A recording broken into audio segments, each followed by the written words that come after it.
G'day, I'm Blake. This is a solo run of a game I'm working on called Nexus Modern Sorcery. What the hell is that, you say? Nexus Modern Sorcery is a game about sorcerers, humans who can perform wondrous things with magic, exploring the hidden worlds and changing people's lives. So, yeah, unlock hidden and arcane secrets about creatures, magic, places, people. Explore and interact with a variety of creatures and features in the other worlds, and change lives of those you meet and those you've met before. So this is for a tabletop role-playing game. So I should have said at the start. Okay, so what should we start with? Oh, that's what I can do. I shall quickly show you the working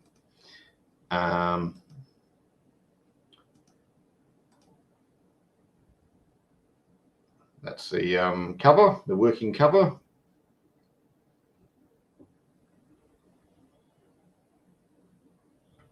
Okay, I'll stop screen sharing. Okay, cool, bananas. So let's get rid of that, get it to index.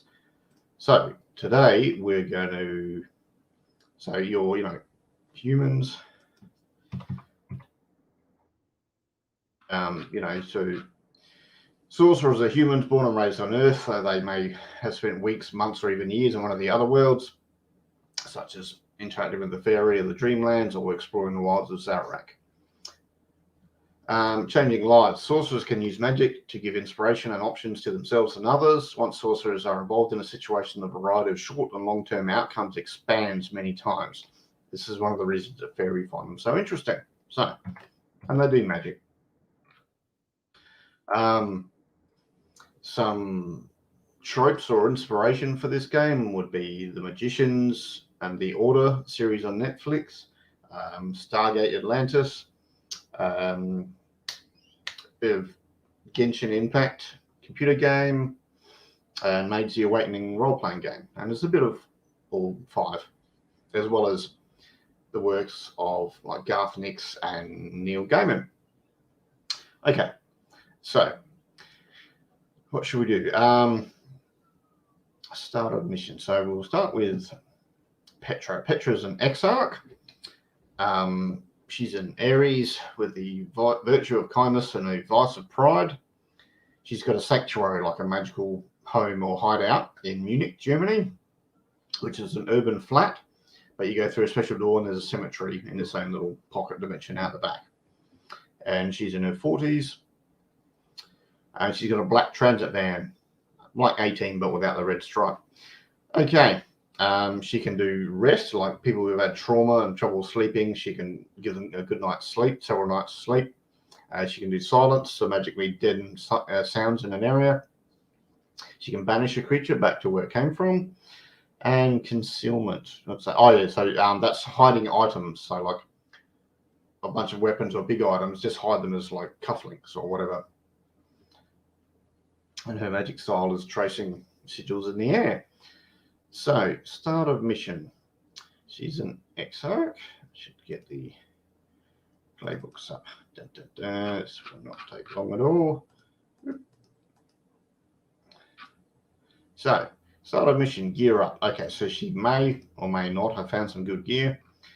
We'll say her expertise is +1, so 2d6 +1. So she's found out about this mission. I rolled 11, so 12. So bam, yeah. So she's got some good gear for this mission. Maybe she's going to the Dreamlands where there's lots of fairy, and she's got like a cold iron dagger or staff, just to waggle at the fairy in case I give her any lip. Okay. So what can we do? So I'm going to try different rules. So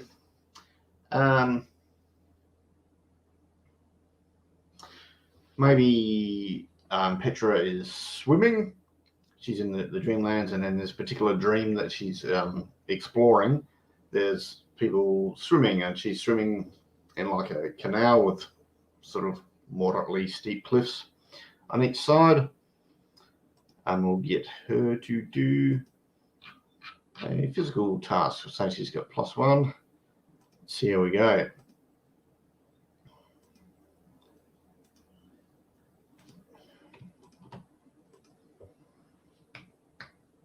Oh, so I rolled a 4, +1, still a 5, so it's a fail. So she is in, yeah, something bad's happening. Keeper gets to make a move because I rolled less than 6. So I'm thinking she's swimming and she's struggling because a big friggin' demon has shown up. Let's have a look. Get into it. You find a picture of this thing.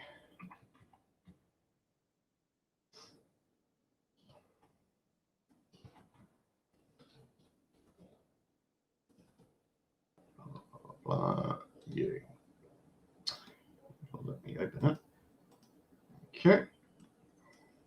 So it's share. Blah blah blah. Share screen window. That one. So this thing is in the water and starts to try and pull her under. Now she does have weapons and she could do magic and or just try and swim harder or whatever. But yeah, she's going to. What did she do? What did I mention before? Is someone? Oh, banish creature. Yeah, what the hell? So she's going to try and banish it. So her thingy type is writing. So, you know, she's struggling for breath. She's swimming away and she traces some runes in front of her that she's writing with her fingies. 2d6 plus charm.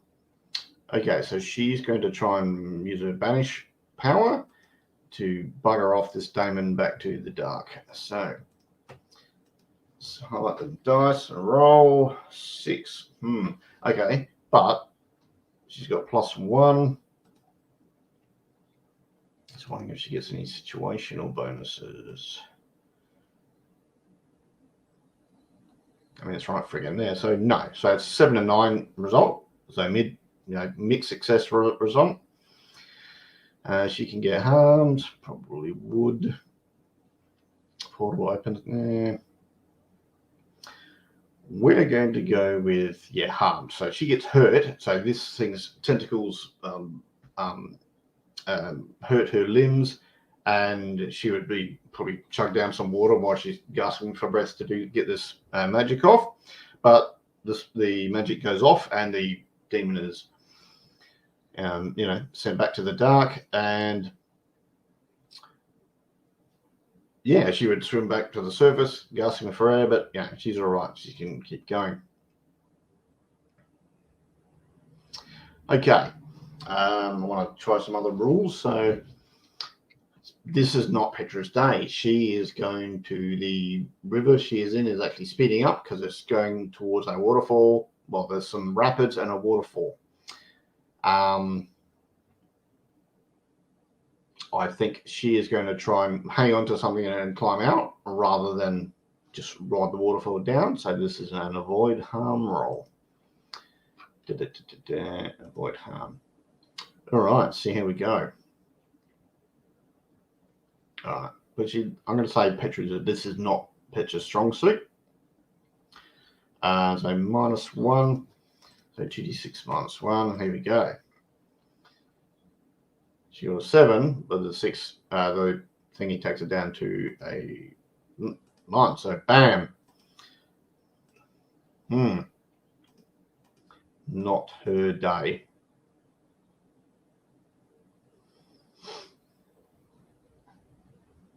All right. I think she's about to pass out and go to the waterfall, and she goes, "Stop this! I've had enough for the day." And she uses her once a week thing of going back to her sanctuary and just teleports there. She doesn't have to roll for that. That's her thing. She sees her fellow Cabal members from the Drifting Eternal Mystery Cabal and tells them about the shitty day she's had. Okay. And part of the mission was she was looking for someone on foot, but she's going to the next, she's going to have a feed, have a shower, warm up, and then try scrying, good old scrying with magic instead to find this person instead of doing it the hard way on foot. The index, scrying for people. So it's just need blood or rainwater. She'll have some rainwater. 15 minutes to focus. Yep. And animal skin, so like hair, feathers, scales. So maybe there's some feathers from a magpie nest outside or something. And she'll get that, mix it in. She's in her sanctuary, so she gets +1. But the person is a fairy that they're looking for, so -1. So no modifiers, just attribute plus thing, which would be +1.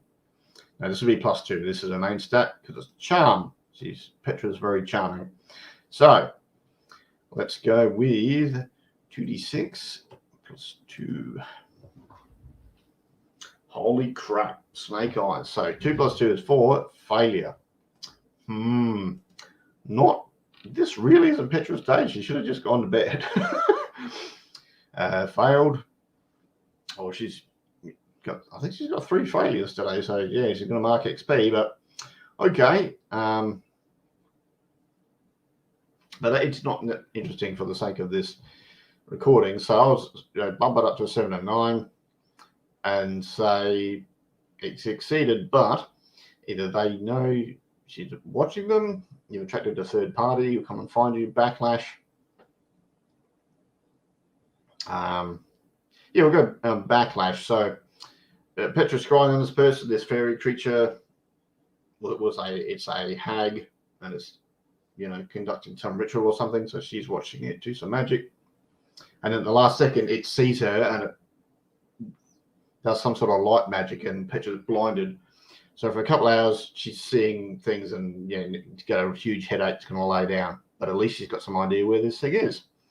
So not an overly successful day for Petra, but yeah, there's a range of things that she's done, and she has got some ahead on some leads on part of her, life as a modern day sorcerer, and she'll probably, have a drink, go to bed, and go to the cinema tomorrow, go and take her mind off things or something. All right. Hopefully that gives you some idea, and we'll do some more another time. Thank you. Happy gaming, and everyone look after themselves.